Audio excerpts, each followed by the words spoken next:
Yeah, actually, let me also, I'm going to open the blinds here.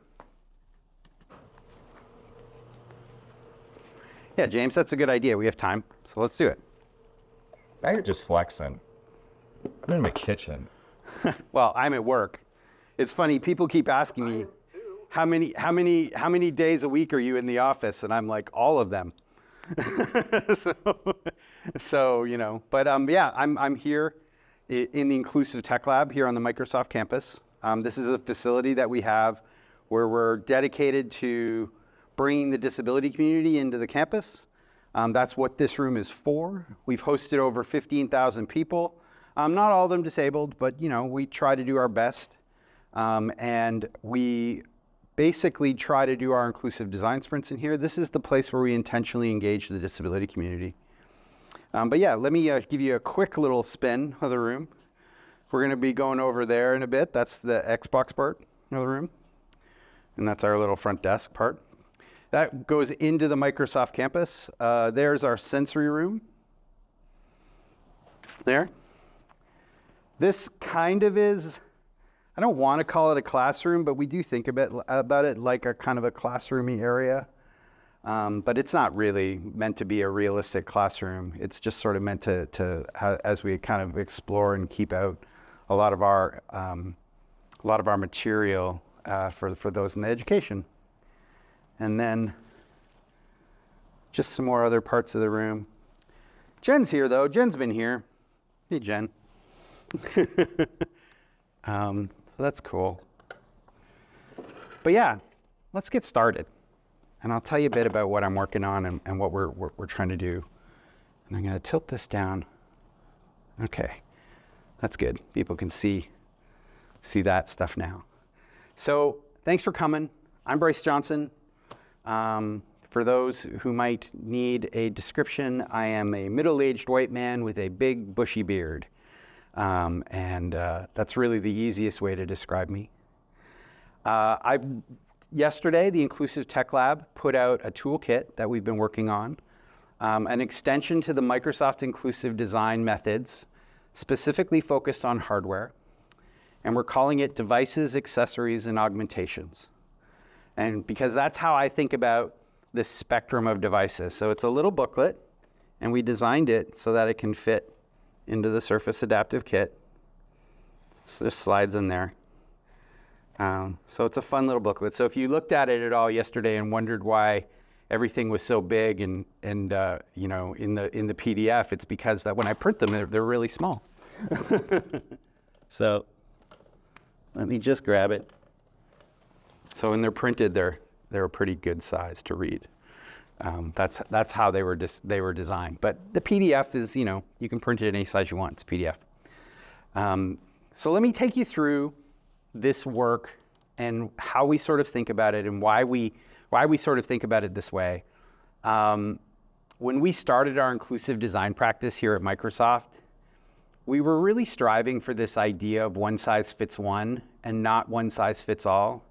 We were kind of cocky. You know, we had a simplistic idea of what universal design was. And since universal design was centered in the built environment, we were embracing the idea that software is inherently malleable. Software doesn't have to have form, right?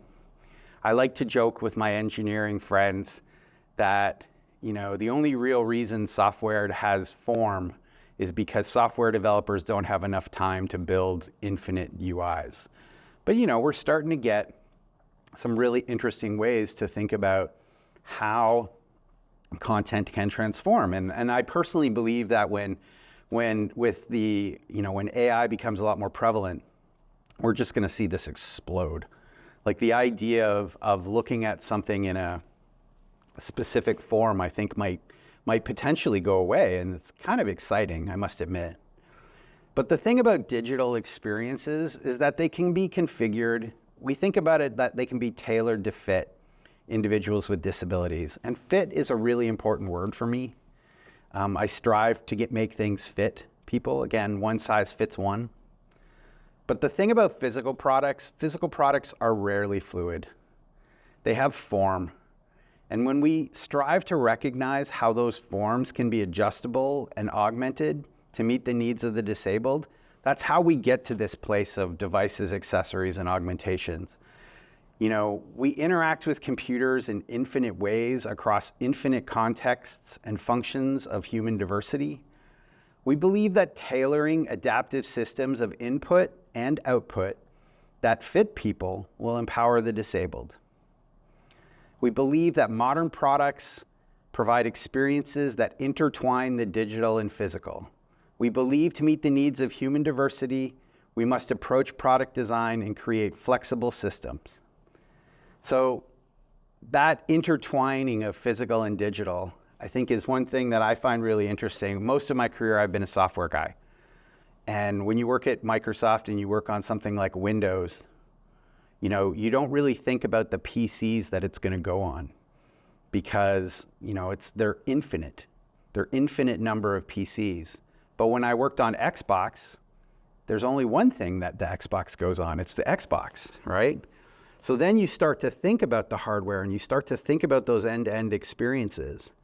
And I do think that digital designers should think about physical aspects of how people are going to actually use your product.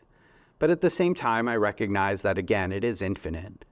And the thing is about product designers, like people who make physical things, you know, there's very few things that are being made today and just decreasing that are purely physical, right? Everything's got an app. Everything's got something that like extends it into a digital place, even if that's just the support of the object, right? There's nothing that's purely, very few things are purely digital or, you know, purely physical. So I have 5 principles that I'm going to go through of the toolkit. And what's fun is I think every time I do this presentation, I'm going to just rearrange the order of how I go through them because it doesn't really matter like what order they go in. So I decided to start today because I have a printout of the book in the Surface Adaptive Kit. I decided to start today with this principle, which I'll hold up here: sophisticated and straightforward approaches. The disabled have a rich history of augmenting objects to fit their needs, embracing accessibility through innovation. Quality modifications, not necessarily high tech, is their rightful expectation, right? So that's the principle. So how did we get there? How did this one come about? If you think about modern keyboards, specifically laptop and compact keyboards, and if you can remember what a desktop keyboard is like, desktop keyboards have space and the objects are spaced out. There's gaps around the arrow keys. The del and the delete and page up, page down, they're in their own section. Function keys are away from the keyboard, right? There's gaps between F4 and F5 and F8 and F9 on a traditional desktop keyboard. And so what we found was that when blind people tried to use our keyboards, especially modern keyboards, they had trouble because they're so uniform and condensed and there's no space around it. They have to learn like every key as a masterful touch typist, right? And there's no extra really affordances for it. Everything's just a little square. So if you can't see the legends on the key, it's quite excluding. I've been in many conferences where someone who is blind has sat at like a table, pulled out their laptop out of their backpack, and then unsheathed a full-size desktop keyboard out of their backpack like it was a broadsword, you know, and then plugged it into their laptop. So it's not very portable to be wandering around, you know, a conference and with a full-size desktop keyboard in your backpack. And so for us, on our modern Surface keyboards, we tried to fix this, or we tried to help adjust this. It's going to be really hard to see, but on F4 and F8, there's these tiny little bumps. And that was just to give a nod to the gaps that happen in keyboards, because function keys for people who are blind are really useful. If you're not a heavy keyboard user, Alt F4 is the keyboard shortcut to close an app. So you can imagine that someone who's blind using Windows, they're hitting Alt F4 today, all day, they want to know where F4 is. So we put those bumps on the keys. We were very proud of ourselves. I went out into the world. I was up in Ottawa, Canada, visiting our customer, which is the Canadian federal government, and I met the Deputy Minister of Accessibility for the Government of Canada. And she's a woman who's blind, and she showed me her Surface Pro device, and she showed me her keyboard, and on her keyboard, she had a big wad of crazy glue on F7. And I just put these bumps out on our newer keyboards, and I said, you know, on our newer keyboards, there's a bump on F8. You might not need this big wad of crazy glue on F7. And what she told me was that F7 was a very important key to her. She used it all day long. And if you're not a keyboard user, F7 is the keyboard shortcut in Microsoft Office for spell check. So she used that key all day long. She needed to know where it was. So what that showed us and what that taught us was that people augment their devices to suit their needs, to make them more usable, right? I often say in here that my biggest competitor is duct tape and cardboard, right? And I joke about it, but at the same time, if you need something to work a certain way, you make it work. Now, I do also believe that, as I said in the principle, that people with disabilities deserve quality augmentations, right? They shouldn't have to depend on duct tape and cardboard. Why can't they have nice things like everybody else? So we came up with the Surface Adaptive Kit, which you can see right here, but I'll kind of hold it up. This is the box for the Surface Adaptive Kit. It's a set of aftermarket adaptations meant to enhance the function of people with disabilities while staying true to the elegance of the Surface form. That's how we think about it. That was the kind of vision statement for it. So to start off with the kit, I have these little, these are our bump labels. These are colorful bump labels. So you would take these off and you'd adhere them to your keys. I've got some there, right? So these are really valuable. They're brightly colored for people who want to have a brightly colored affordance, right? They want to see them. That could be someone with low vision who just needs that extra color to kind of see it. Now, these are going to be harder to see, and that's the point. These are also bump labels, but they're translucent.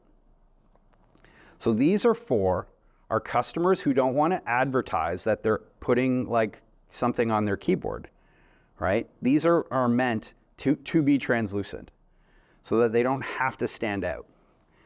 I will say that when I think about these kind of going forward, I love that we made these, but I'm not 100% sure. I wonder sometimes if I over-indexed on the need for that privacy, that transparency, only because when I think about future versions of this product, you always want to cut corners. You always want to make things more optimized. I wish this thing was cheaper. It's a very inexpensive augmentation, but I wish it was cheaper still. So I kind of want to think about that. Another part of the kit, these are cable and port identifiers. So they're stickers. The long one is meant to go on a cable. The short one is meant to go on the port. They're brightly colored and they're tactily distinct so that you can match up a cable with a port really easily. And then lastly, these aren't for blind folks. These are for folks with limited mobility. These are pulls. And what these are meant for, actually, give me a second. I'll go grab a laptop and I'll show you. I'll demonstrate.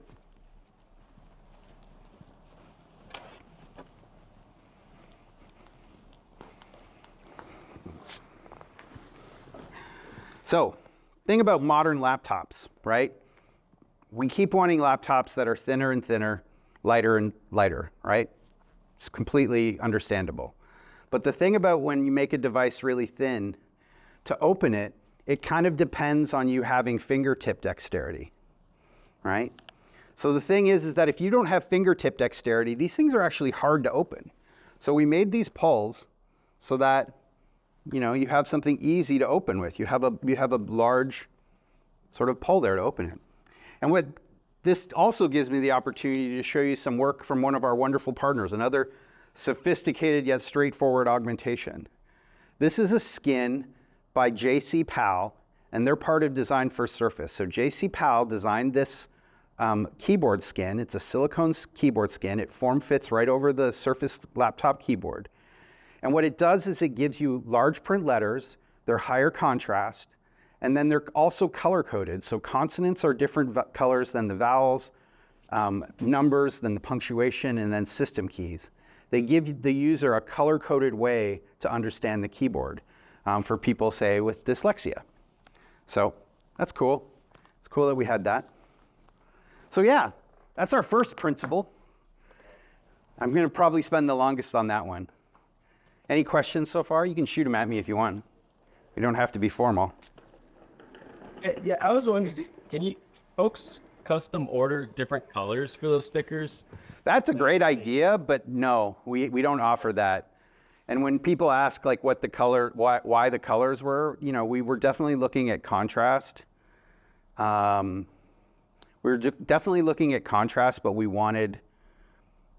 also used the colors that were our colors for that season, basically. The hues that were our hues for that season. But Andrew, I think being able to order custom colors would be really valuable. And I think about what future versions of this product could be. And I'm really excited that other people out in the world have taken this idea and kind of made it their own. GE just released a set of augmentation stickers in partnership with the American Printing House for the Blind for like GE appliances. It's wonderful. It is so cool. Like it is something that I hope to learn from, like what they did. I think, I talked to the folks at GE. They were inspired by what we did, and I'm very grateful for that. But like I'm stoked at what they did, so. Because they had to communicate.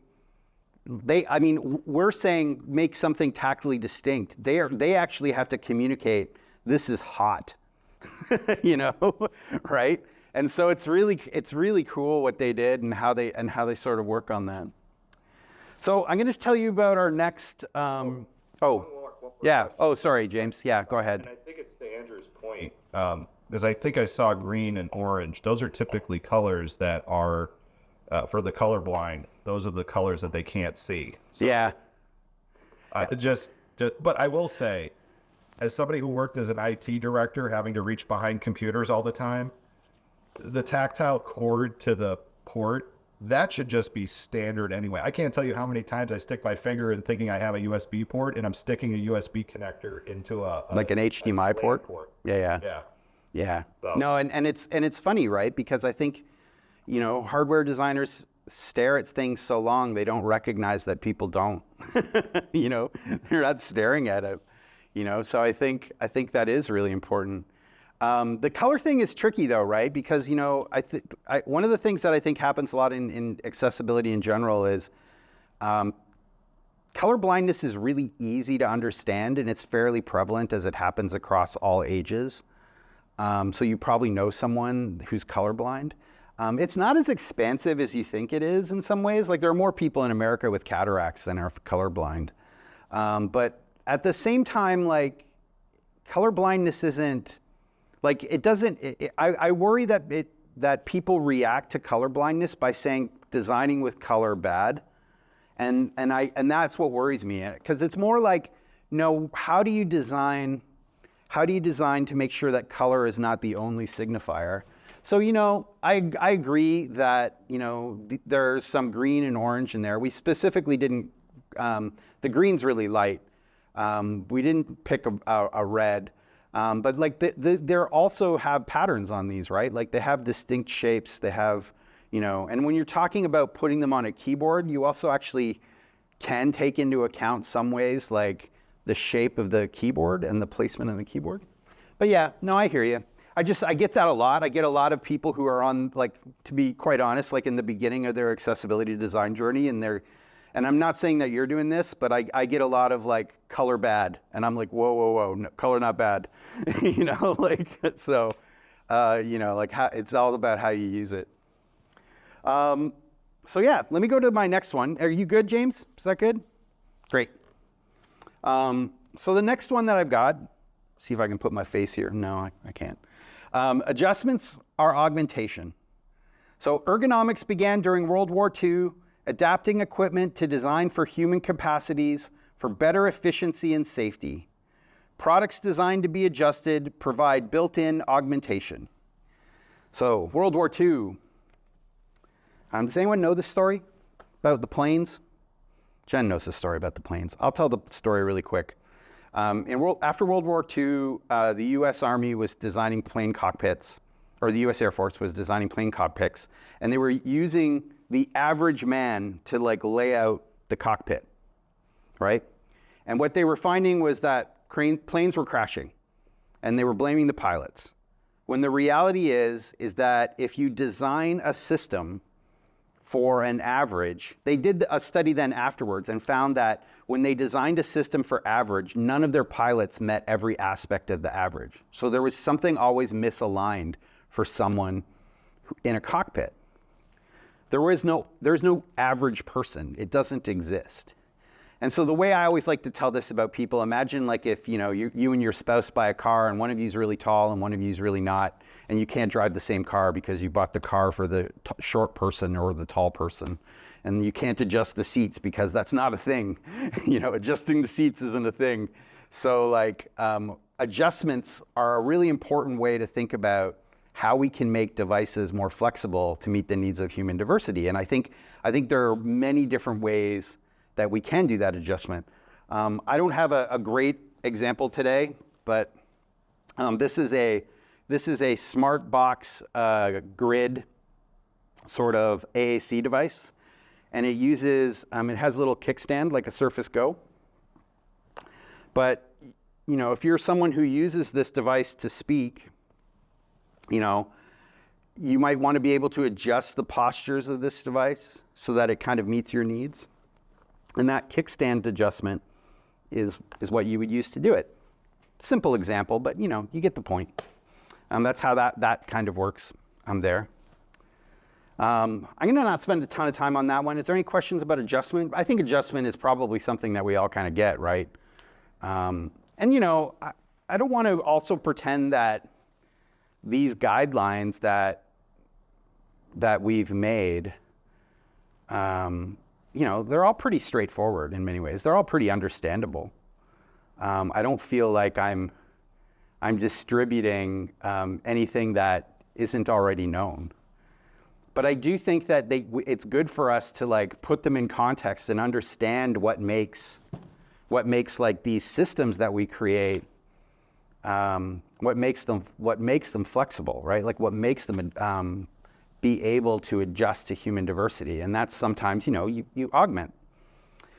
So the next principle I'm going to show you is physical augmentation is not required. In certain cases, purpose-built devices and accessories offer the best solution without the need for additional augmentation while benefiting from adjustability and configurability. So I didn't want to put this out into the world and suggest that, everything's got to have stickers on it or anything like that, right? That's not how we sort of thought about it. And the canonical example that I always love to use here is this device. Does anyone know what this is? Oh, cool. A few of you do. That's cool. So this is a HumanWare Brilliant 20 Braille reader. So this is what a blind person would use to read Braille off their computer. So the way that it works, this is a refreshable Braille display. These bumps here, 8 characters of Braille. So a blind person would read from left to right, and when they'd hit the end, they'd go back to the beginning and kind of keep reading. And this Braille display would adjust as they read. These up here, these 8 buttons, so 8, 8. This is a corded keyboard. So output, this is what they're looking at. This is the display. This is them typing. 8 corded keyboards, Braille. right? There are other keys on here for things like shift and tab and moving around and stuff like that. But yeah, purpose-built device, wonderful device, right? Really needed, you know, and I think, you know, Braille readers get a lot of slack because they are fairly expensive in the eyes of us as consumers. This device is $2,500, which I'm sure a lot of you, like James's eyes just popped out of his head. But like, I will say, you know, if you think about the cost of printing Braille is very expensive, right? So, you know, like to print I think the example that I've been told to print a calculus textbook for like a university calculus class, it costs I think $8,000 or $9,000 for one textbook. So it costs more for that textbook than this reader, right? We did at the school I used to work at. We used to have to do a lot of scanning, and that Yeah. was basically a full-time job for a person to scan it into a screen reader. Right? Yeah. Yeah. Scan books. Kurzweil, that was the software we used. Oh yeah, yeah. Nice. Kurzweil's still around. Kurzweil, I don't know what the 3000 was, but it was cool. It's like Andre 3000. So, you know, it's cool. So yeah, that was our third principle. Physical augmentation is not required. I'm going to move us to a different side of the room. Hopefully it's not too woozy.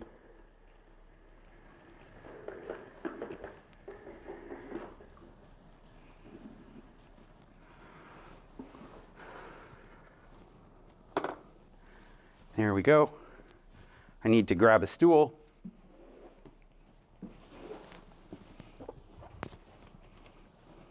So it wouldn't be a tour of the Inclusive Tech Lab without talking about the Xbox Adaptive Controller. You know, I like to talk about it. People should give me that. What I actually might do is, because there's a bit of a glare on that screen, I'm just going to close those blinds. There's still people barking about it, by the way. You know, it's been out for several. Well, and we are going to get to that in my last guideline. We're gonna address that one, because I will say in many ways, sometimes I start with it and sometimes I end with it because I kind of feel it's the most important guideline. So the thing about the adaptive controller, let me do the principle first.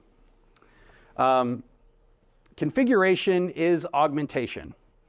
Contemporary products blend physical and digital experience. Personalization emerges through configuration. Accessibility can be personalization that accommodates human diversity. So I like to say that a lot because I do think it's true. We talk about personalization all the time, and I don't know what accessibility is if it isn't personalization, right? You know, or at least parts of it. I mean, accessibility is a lot of things, but I do think that's a really interesting sort of one. So I'm going to adjust so you can see the screen a bit better. You don't need to see me as much. So yeah, Xbox Adaptive Controller. Oops, let's go back in there. It's weird for me to do that screen while I'm looking at this screen. I don't know why I keep messing up. Think about the adaptive controller. If people don't know, this is an Xbox controller. This is made for people with disabilities. It's made because if you think about a traditional game controller, or what we're all kind of used to, these things demand that they be used in a certain way. And we had to recognize that when someone couldn't use this as it was designed, that we created the barrier, right? That we created the disability according to the social model of disability. So Xbox Adaptive Controller lets you externalize every aspect of a game controller to an external switch. You can basically design a controller that fits you. But what I've got behind me is the configuration options for the Xbox Adaptive Controller, because we do have, you know, while you don't have to do physical configuration to make this thing work, it is really powerful to use the configuration software to remap things to be what you need and to adjust the device and make the device fit you. It's the example that we always sort of thought of was that the setup that someone might have to play Halo when they're running around as Master Chief and shooting people is very different than the setup they might want to have when they're Master Chief and they're driving a warthog around, right? You know, it's just a different play style. And so they might actually want to have a different configuration. Now, that doesn't mean that they're going to like relay out their buttons or whatever that they have kind of going on.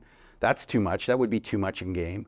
But could you switch the device to be different profile so that you could, you know, have configurations for different modes in the game? And we do that through this little button here. This is the profile switcher, right? It lets you switch to different configuration profiles on the device, just like our Elite controllers. So I really do think that providing configuration options is really vital. I will say that for the longest time, and I still mostly believe this, I thought of people with disabilities and power users as the same thing.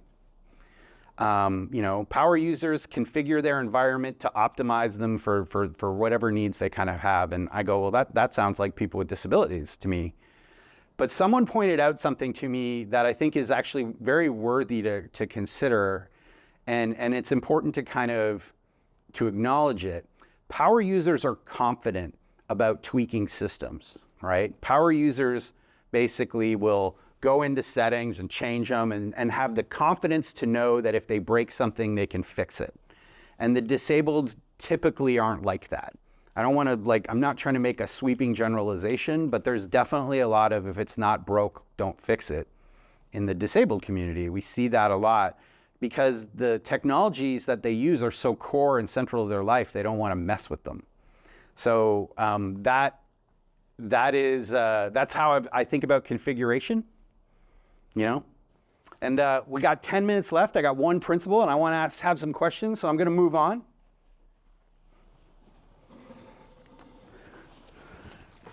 Oh, I didn't have this on. Okay, here we go. Okay. First principle, awareness is essential. People with disabilities are the true experts on the barriers they face, yet they might not always be aware of the solutions or designs that can help them overcome or eliminate those barriers. So, what does this mean? This means that when I launched the Xbox Adaptive Controller, I was working with a ton of people who were very motivated to play video games with their disabilities. What I found when I went out into the world and started, when we could, you know, go broader and talk to people, is there were certain people with disabilities who never even considered video games were even a possibility. So the mental leap that they would have to make to play video games was greater than I was anticipating, right? And I think this is true for a lot of products. There's this thing there's this idea in product psychology called functional fixedness. It's very hard for me to say. Functional fixedness. It basically means if I handed you a hammer and told you it was a can opener, you'd be like, what? You'd be like, no, this is a hammer. And I'd be like, I bet you can open a can with it. And you'd be like, okay. And when you think about a lot of assistive technologies, it sometimes kind of feels like that, right? Like people with disabilities would take a game controller and they would use it on their face or in different parts of their body because this is gaming. So they would adapt to the device and not the device to them, right? And so this is where the awareness part comes in, right? And I don't know, and it's not marketing, right? Like I think, James, you know, you said that you still come across people, as do I, that have never heard of the Xbox Adaptive Controller. I'll be at like some event and someone's like, oh, this is great. You should market this more. And I'm like, we had a Super Bowl ad. And they're like, what? And I go, I know. Like, you know, like advertising's great, marketing's great. It's not as simple as just, you know, more ads, you know, things like that. I really believe in this world, in our community of disability, that we really need to think about community ways of building this stuff. And again, that's why we have the lab. That's why we bring people through here. This is why I'm doing these things. You know, all of this is like to have as much out there in the world as possible so that people can at least maybe come across the idea that they don't have to settle for like adapting to other people's products, right? That there's another way, right? And that's sort of how we think about it. And the reason why I have this station up, let me pull this up really quickly, except I'm really bad with this keyboard. This is my Kinesis split keyboard. It's really weird for me to type on it. Some people love them, but So I have this screen here because there's this fun thing about Windows that I like telling people, like you can do anything in Windows if you can use a mouse. So a lot of times the Windows accessibility people will try to come up with different ways of interacting with Windows. But as a hardware guy, I'm like, but we could just make more accessible mice, right? Right? Because you can do anything in Windows with a mouse. So what I kind of want to show people here, this is a mouth mouse, right? This is a mouse that you use with your mouth. It's a sip and puff tube. It's a mouth-based joystick, right? You can see that mouse cursor floating back and forth behind my arm there. This one here, let me just scooch over. This one here is this mouse here is for people with, typically with cerebral palsy and possibly tremors. So this is a joystick-based mouse. It has switch-based inputs for like clicking. The one thing I will show you about this, let me just wiggle it really quickly. Can you see, wait, let me go back up here. Can you see that the cursor's not going crazy, right? So this has built-in tremor filtering, this device. So it smooths out those curves. So a different type of mouse. We have mice that use the camera on the system. These are software-based mice. We have voice-based mice, that use this. This mouse down here, this is a mouse for people with repetitive stress injuries. It's a rollerball mouse. So it's kind of like a trackball, but it's more like a bar. So you slide this bar side to side, and then you roll it up and down. This is a contour mouse. You'll see these a lot when people get like carpal tunnel. This is a head-mounted IMU-based mouse. So basically the mouse is in here, it knows where the PC is, it figures out where the mouse is. So it's like the camera mouse, but it's something you wear, And so I have this, but I've also expanded this station. Hopefully this will be fun for you guys. Let me scooch over here. Because I never used to keep all my mice out. And I decided to keep my mice out. Oh, I can't go any higher. But, joystick mouse, squishy ball. This mouse here is a really interesting gaming mouse that's like configurable, and you can basically take the parts off of it. There's 3D printed parts they're not 3D printed, but you could 3D print parts and place them in here. This mouse here is a mouse, but it also has like a second access on it. This is for gaming. This is a gaming mouse. So what you mean, you use it like a mouse, but you can also so basically you can go, this is like a mouse, and then you can float it from side to side to do WASD, basically. So it's a fun little mouse. Razer Naga left-handed MMO mouse, 12 buttons, left-handed. People who, they stopped making them for a while, and I told people I had a couple, and they begged me for them. And I was like, no, they're mine. But they started making them again, thankfully. Another joystick mouse, trackball. Lots of people love trackballs. We love trackballs, right? This one's by Logitech. This is one that my boss, who has cerebral palsy, uses. Vertical mouse, again for carpal tunnel, right? Vertical mouse. Yeah. And then I have, this is our ocean plastic mouse. I just have it here because I like it. And then I have this weird little controller that I also like here by 8BitDo. It's great little controller. So that's what I was hoping to show folks today. I'm going to go back over here. And if we have time for questions, I'd love to take some.